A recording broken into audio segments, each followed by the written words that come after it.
Good morning, everybody. Once again, how we all doing? Today is Friday, and it is absolutely freezing. We had 52 degrees yesterday. Today we're having like 15 and one below with these huge winds. So I don't know. Spring is coming at some point. We all do know. Well, I just thought I'd say hi and how y'all doing, and hope you're all having a great day. What I thought I'd do, and to remind everyone again that these particular videos that I do, my tutorials are very beginner friendly, very beginner friendly, because my whole idea is helping the beginner that, as I once was, is totally daunting. And so I like to be the encourager and the one to help the very beginner to see that they really can do this. So today, what we're going to do is just some trees, and we're just going to do trees in such a way that they don't look like what Bob Ross always used to say. They don't look like telephone poles. So we're going to show how the character of making trees look more natural. I mean, if you look outside and you look at the trees everywhere, there's no telephone poles. They're all crooked and, half up and half down and crossing over, and just lots and lots of definitely not telephone poles. So anyway, let's just get to it, folks, and let's go. Okay, so hi, here we are down here at the table. Heading into trying to talk about trees. So this one will be really quite simple and probably not very long, but I wanted to show you the brushes you can paint trees with. So we have all kinds of brushes here. We have larger flats and medium-sized flats. We have oh boy, I'm gonna be Phillips. We have the Filberts style. We have the round. This one's getting a little ratty, but anyway, we have the round pointed. We have large pointed. We have, the fan brush. We have little tiny ones. We have medium size. My whole point here to say is that you can do trees with any brush you want. You can make trees. So with these brushes, and further ado, we're going to make trees. There are many ways to make trees and many styles, as we all know. I'm certainly not going to go into every single style of tree. I just want to kind of show the beginner, or anybody, why each brush works and why it's a lot, and the difference between making a pole type tree versus tree with a bit of character in it. Well, I just mixed up some stuff I had on my palette. So with this flat one, okay, I can do it this way, come down like this, or I can lay it flat. And I tend, okay, let me not get ahead of myself. We can do the chisel part. We could use the side part. We can do it sideways like this. It's just all in the preference, of the person. I'm going to start on this side. So I'm going to start first up here with this flat chisel part of this brush. And I'm going to lay it down and pull it down. That gives me a line like that. If I use the corner, I'm going to get a line that's a bit thicker, right? Or I could do a thinner line. Oh, I just bumped my arm. Anyway, and those are also just straight lines. So if we wanted to take the chisel and just sort of wiggle it around, don't put too much pressure until you get to the bottom where you want to have the wider part. But doesn't that look just a tad bit more like a tree? Or if you're doing it with the side of the brush, you still wiggle it around, and then be a little more pressure to the bottom to make a wider bottom, as most trees have. And then we have the side tapping, which is actually my favorite because to me it gives texture to the tree, and it just makes that tree look more like a tree, more real, more natural, more what I guess what you'd call organic. So there's 4 ways with this flat brush, and I'm sure there are many other ways. Um, you can also say, see how on the sides of the, see how on the sides, see how on the sides it's kind of rough? And if you look at a tree out there, that's how they look. They've got bark on them, so the sides and all of it is rough and textured. That's why I like the side, laying the brush down the side of the brush and tapping my way up and down. And you also get these wonderful dark and light areas, you see, compared to the one stroke of the brush coming down either the other ways that I showed you. Okay, that's with this very large flat, sort of large flat. It's a 3/4, and it's an artist's loft. I have all kinds of brushes. And then now we're going to do the half, um, which is going to all work pretty much, the same way. It's a little too watery. I didn't want it that watery, but for this sake. So the same thing. I have a nice flat chiseled, edge here. Works the same. It's just going to give you a bit. I'm not pressing hard there. If I pressed harder, I'd start a little bit, come down and press harder, and it would be thicker, which, we want to do towards the bottom because the tree gets thicker at the bottom most of the time. And then we can, and that's straight, but who wants a straight tree? So there are some straight trees, there are some straight trees, but I just find that doing the, wiggle thing and giving it some movement, to me, is a much more natural looking tree. And that's with that. And then if I was going to use the side, the corner, I should say, of the brush, again, if I wanted light pressure, I will get a small thin line. The more I press down, the thicker, whoops, I need a little more water on there. The thicker it's going to get, the more I press down. And also, let's wiggle it a little bit here, different ways, making it a little more organic looking, right? And then the next, again, doing the tapping, we can tap it.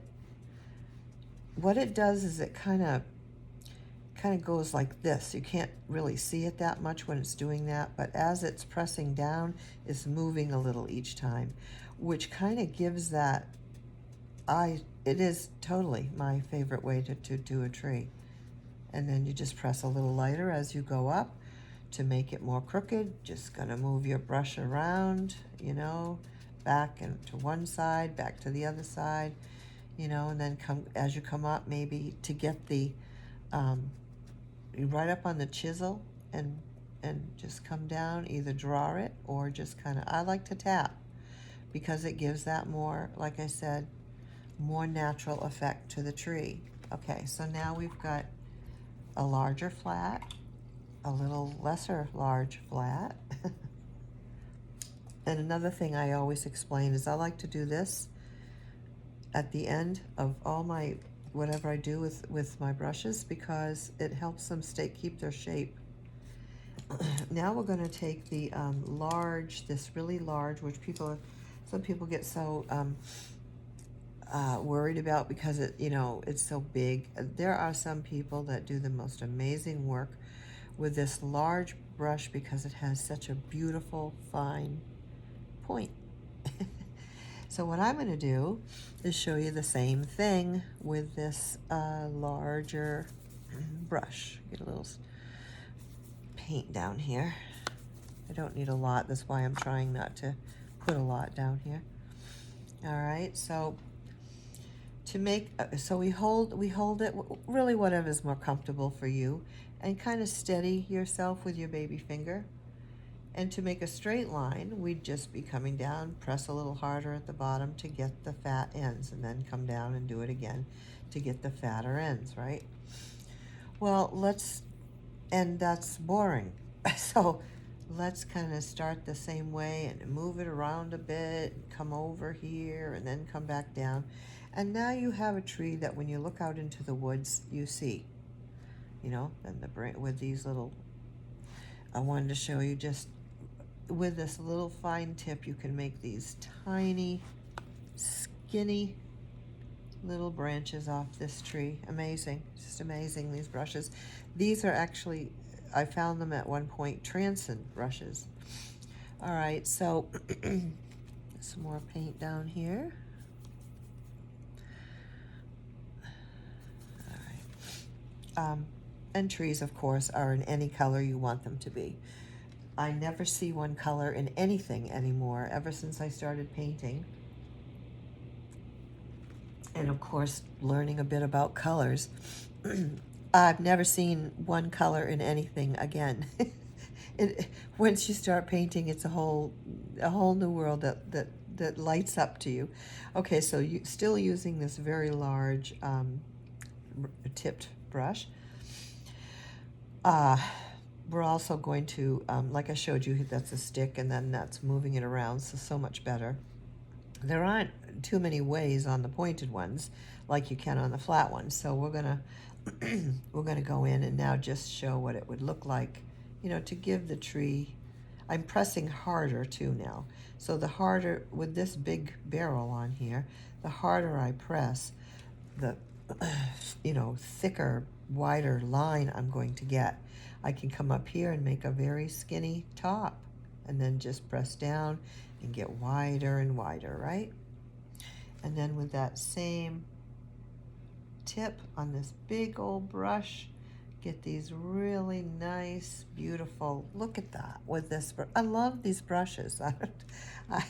I just always say that. So that's that brush.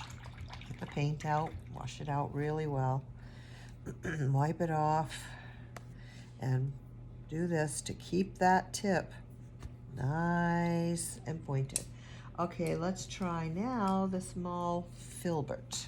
I believe I'm saying that correctly, filbert, which again is going to be kind of like using the flat in a way, and kind of like using the pointed in a way, but not exactly. So say I want to use the corner of it. I can still make a nice thin line, and when I press down, I make a thicker line. But let's start at the top and give it some character. So we're going to come down and we're just gonna wiggle it all around there towards the bottom. Trees really are funky looking. I was walking the other day, and for some reason, you'll have to excuse me, I'm battling a cold that, excuse me, the leftovers of a cold that just doesn't seem to want to leave me alone, but it's okay. Just bear with me. So that was the corner. Because as you can see, these are rounded. So get the paint on there. Now I'm going to just do it, just kind of using the tip of it. I'm going to come down onto the barrel a little bit. And I'm going to do a fairly straight line. Who wants a tree like that? I don't. So I'm going to go right next to it with that same, not too much pressure, giving it a little more pressure here and there, and then coming down with a lot more pressure and a few extra times to build the bottom. But there you've got a tree with movement. You want movement in your paintings, right? We don't want sticks that look like he said, telephone poles. You can do the same thing with the tips of these with an extremely light pressure. It's very hard to do that, harder than the flat or the pointed, in my estimation. But I'm sure with a lot of practice, it could be either way. Okay, so now in that same business, oops, we're just going to do the flat. We're going to hold it sideways like this. And we're going to, it's sort of sideways, but more towards the tip. And you're going to come down. It gives a different effect, but it does give a textured effect. You can't quite do the same thing as you can do with the flat. It doesn't, You can do it, I mean, but it doesn't give the same results. So that's kind of, that with the filbert on the side. Or we can, move it around. We can get the tree moving, so that it's,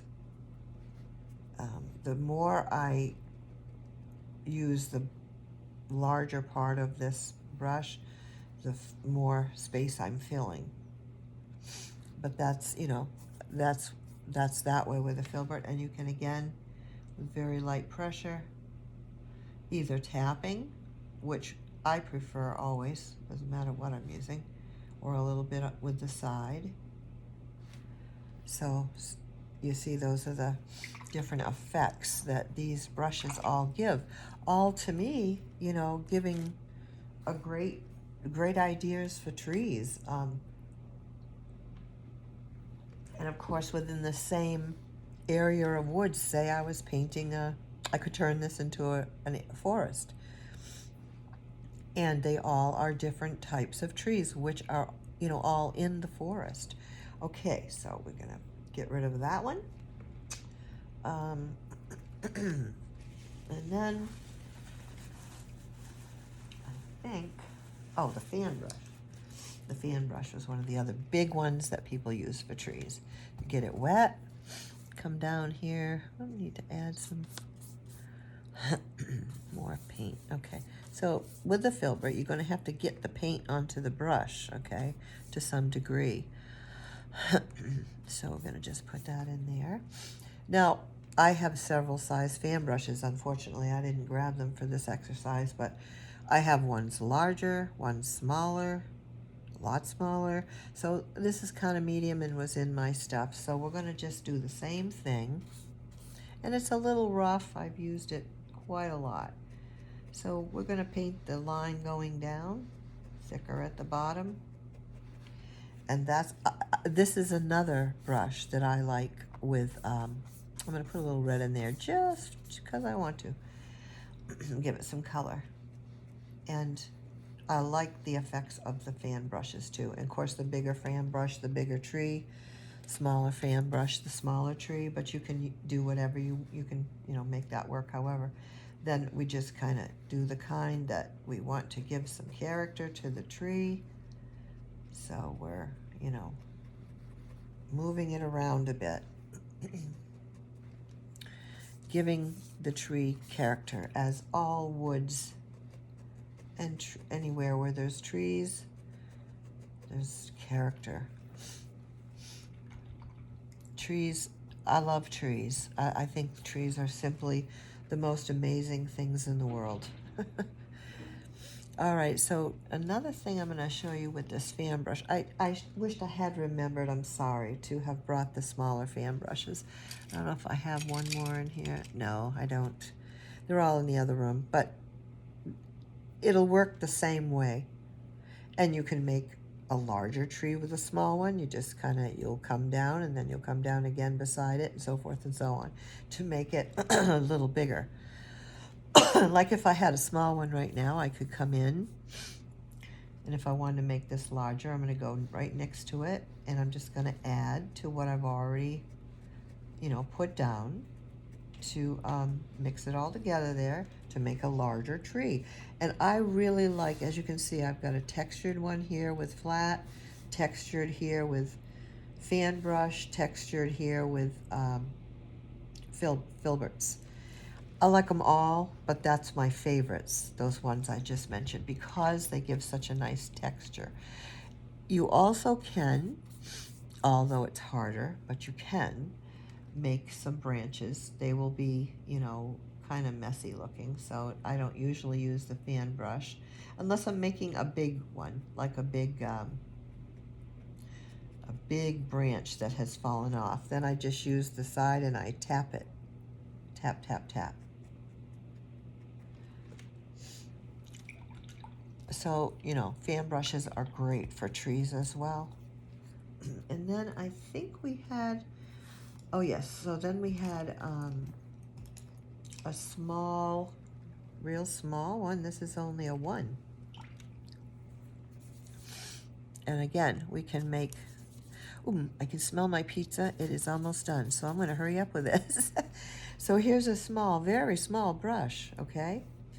I'm going to just put it down. If I do it very lightly, I'm going to get a thin line. If I start pressing down, I'm going to get a thicker line.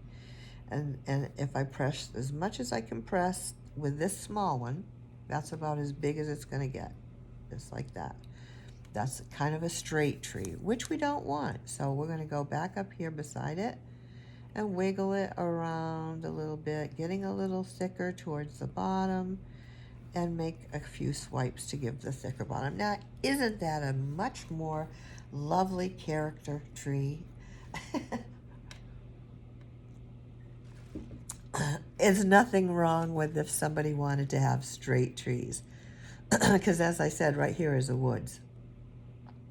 I've actually got a bunch of, just for the trunks, I've just actually got a bunch of, and a few little branches, a bunch of different trees you would go out and find in the woods anywhere.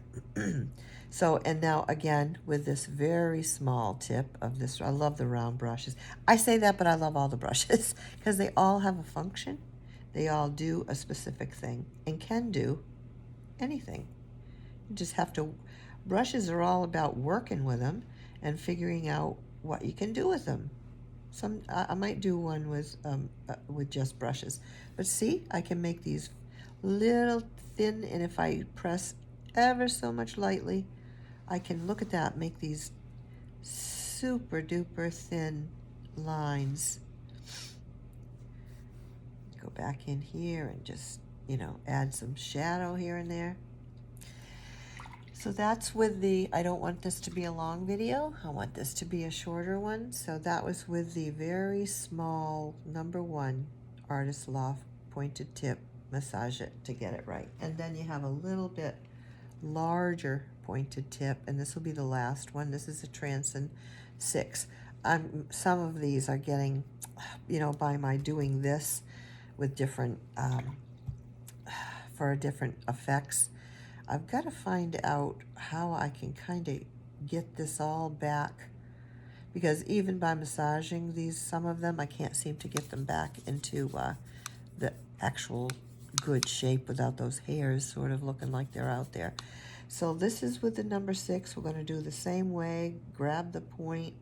Don't press down hard. Now start pressing down harder, harder, harder to get the thick, thick trunk. And then go back in and add your stuff. And that's for the straight one. Go back a little bit and then wiggle it to the left and the right and wiggle it around thicker, thicker until you get to the bottom.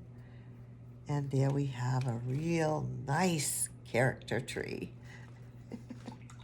You can tell I love painting, don't you? I also love teaching. It's a little thing I missed, I guess, in life. But same thing. I find different ways that it comes out with my grandchildren and art and the Bible and, So I can also make very fine, thin branches with this bigger one. Very light pressure, very, very light on the tip. The lighter I go, the skinnier and fainter my little branches will be. The more pressure, the thicker those branches. I can make it like another tree trunk. So you go thicker and thicker and thicker. And there's a good exercise for that. I'll do probably with you guys as well at some point. A really good exercise for all this, to be able to have a steady hand making all these different size lines, is what they really are, is your practice. A little bit of pressure, a lot of pressure. Pull up on the tip, a little bit of pressure, lots of pressure. Those are the type of exercises that help you to learn when you're actually doing a painting. It's muscle memory. See? That's what I'm using in all this, but just in different ways. Even when I do the branches, I'm using the same exercise, the same method. So right there, I have actually done 1, 2, 3, 4, 5, 6 different brushes. My variety of brushes. And my really That fan brush is getting a little rough. Probably time to buy a few more fan brushes, but I usually don't buy brushes. You know, I've got a few I just got, but because I painted in acrylic for so long, I just go find the brushes that I have. I don't paint much in acrylic anymore since I found watercolor. So that's these. There was one other brush, and that's all I'm going to show today, was this one. Excuse me. Which is Artify. 3/4, and it's called Cat's Tongue. This brush can do some amazing things, I will say that. So let's stick with my exercise, which is trees, right? And for right now, I'm just going to get two different colors, and I feel like kind of getting some other color in there. Okay, so get the paint on my brush, and we're going to do the same thing. Let's start over here. With just the tip, I'm going to come down, then I'm going to start putting pressure, and then I'm going to turn this one because it's flat. It becomes flat, so I'm going to, as I come down, I'm going to turn it, and I can make the bottom of my tree quick. Or, again, I can just come down, put a little more pressure, and then add in like this. That's the straight. Let's get the nice character trees. So I'm going to grab the tip and just go back and forth, wiggle, wiggle, you know, or flop it over and do your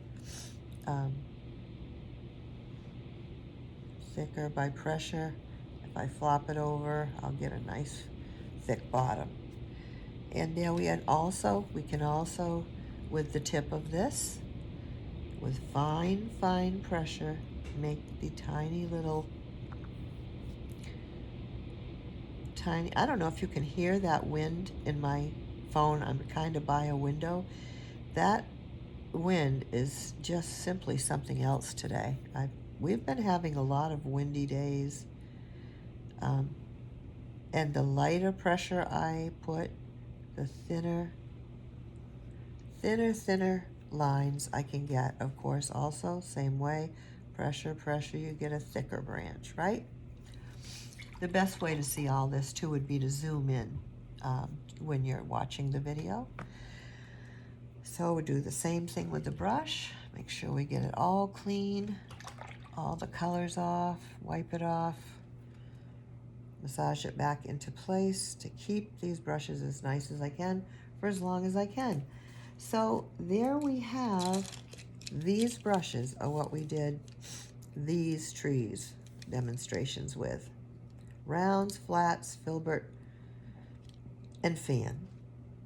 And of course there are many other ways to do trees. I mean, you can use a toothpick. You can use the backside. Let me just, while I've got you for a second, I'll dip it into some paint. See if I can put this in here, and I can actually make some, it's a lot more work. And you got to put a lot of paint on your brush over and over, but you can use, you know, sticks and things like this too. And you can even make your doesn't hold paint, of course, not a brush, but you know, you can make lines, you can do tree branches with the ends of brushes. This is a fairly larger, you know, one, so you could even go to a well, this is a small one. Let's do this one. This is even smaller. Get it a little bit wet, dip it in some paint, and then, you know, using the very end of it, I'm gonna have to put, and just then using the side where you have some paint, get it wet, and you're painting a tree with the stick of your brush. As I said, there's so many ways to do these things, and it's fun to try all these things out. If I very little pressure, I get a very, very small branch, thin branch. Well, that one needs more water, but you get the drift. So all these ways and techniques and things to do these things. It's just fun. And I personally would rather have a forest or a group of trees and whatever type of scene I'm putting them in to look like this than just one straight or one size of crooked. Or, you know, I even move my pine trees when I'm, you know, painting pine trees, because even pine trees, they may be straight, but if you really look straight, but if you really look at them for a while, and plus they're moving with the air and the wind, right? Anyway, this is all I wanted to do for this particular exercise. I hope you've enjoyed it. I hope you got a few tips and tricks, and helpful information out of it. And I think the next one will be with some brushes, and just, you know, give some ideas of what different brushes and different things can do, because it's all about the experimenting and having fun. Having fun is the most important part to painting, because painting is super relaxing, for me anyway. Super, super relaxing, and for lots of people. So check out some of my other tutorials, folks, please. And if you have any comments or questions, put them down. And have a great rest of your day. Bye for now.